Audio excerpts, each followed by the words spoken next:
Best player, worst person. Currently DMing a homebrew campaign that's been going on for an odd 40-50-ish sessions now. Got a Pomorian homebrew race Phoenix Sorcerer, Fire Genasi Monk, Dragonborn Warlock, and a Goliath Paladin. It's been going great so far and, hate to admit it, the Dragonborn was a shining example of a great player, yet a horrible person.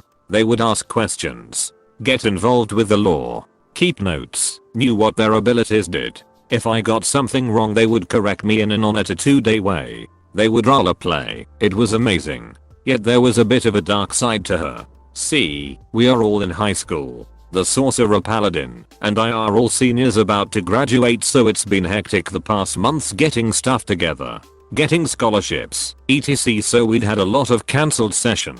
She was far from happy with that. She would belittle other players, mainly the Sorcerer, saying they didn't like playing D&D anymore. Straight up being childish and covering her ears when you try to tell her why we'd have to cancel. Get mad at me if I said I would jokingly introduced something like a Dragonborn that can breath out farts and rocks instead of fire. Never did, but it got a laugh from everyone except her. Then have the audacity to tell the person she was yelling at a few days later, you've been very mean to me lately, but I won't hold it against you. We finally let her go. Especially thanks to the hypocrisy of her getting mad when we'd have to cancel, when most sessions we have cancelled were thanks to her, but we never bat her an eye. I can already sense everyone in my group is relieved about it. It is a shame, since she was our friend but wouldn't take any advice and treated us like her free entertainment instead of friends.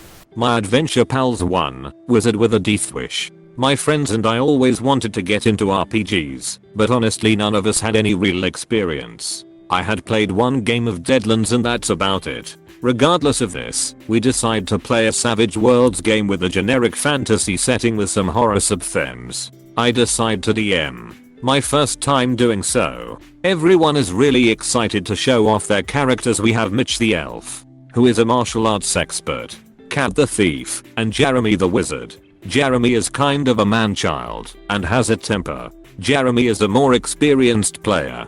He's played a good deal more RPG games than the rest of us, although this is his third try at a character this game, as the first one was a blind archer. In character creation decides that he can take as many hindrances as he wants, which he can, and gets equally as many bonuses for said hindrances, which he can't. Only 3 unless otherwise specified. Jeremy decided to play as a glass cannon wizard who has toughness 4 equally as bad parry and is a child, which translated to I can do dumb shit because I'm a kid. Even though this kid has a smarts roll of D12, still we all decide to roll with it. I had noticed that he has too many bonuses but let it slide for the first game since it wasn't that consequential, and I'd ask him to change it before the next session. Generic opening, and at a tavern yada yada yada they meet a nobleman who is looking for his son. The catch is his son has the mind of a 3-year-old but is a half giant. Don't kink shame the nobleman, he likes begladers. They are promised a reward if they bring him to the castle. They find him. I decided to play off them and have the son, lovingly titled Jojo, be completely non-violent unless they attack. He was supposed to be scared, not bloodthirsty. They do a great job of luring him back to the nobleman's mansion without violence, which is great because I expected the murder hobo fever to set in early. Now this is where things get bad. The nobleman is evil, but they will only find that out by examining Jojo and realizing he isn't the nobleman's son, but a homunculus that is used to generate energy for an ancient cult summoning. As they approach the mansion, Jeremy launches a fiery bolt into the nobleman's couch. His reasoning for this was he said he wanted to let the guards know they were on their way, although the guards could very plainly see a homunculus trailing 3 adventurers. He sets the nobleman's couch and drapes on fire, and the nobleman is not pleased, but being that they brought what he desperately needed to complete the ritual, he decides to simply take the cost of the couch out of their reward. Jeremy doesn't like this. Jeremy thinks the nobleman is being a douche-nozzle. So Jeremy decides to threaten the well-guarded, well-armed nobleman, who is also a cultist, but they don't know that yet. Session 1, parry 5, toughness 4. Jeremy, who happens to be in the very front of the party, threatens the nobleman who had let him off the hook about setting his mansion partially aflame.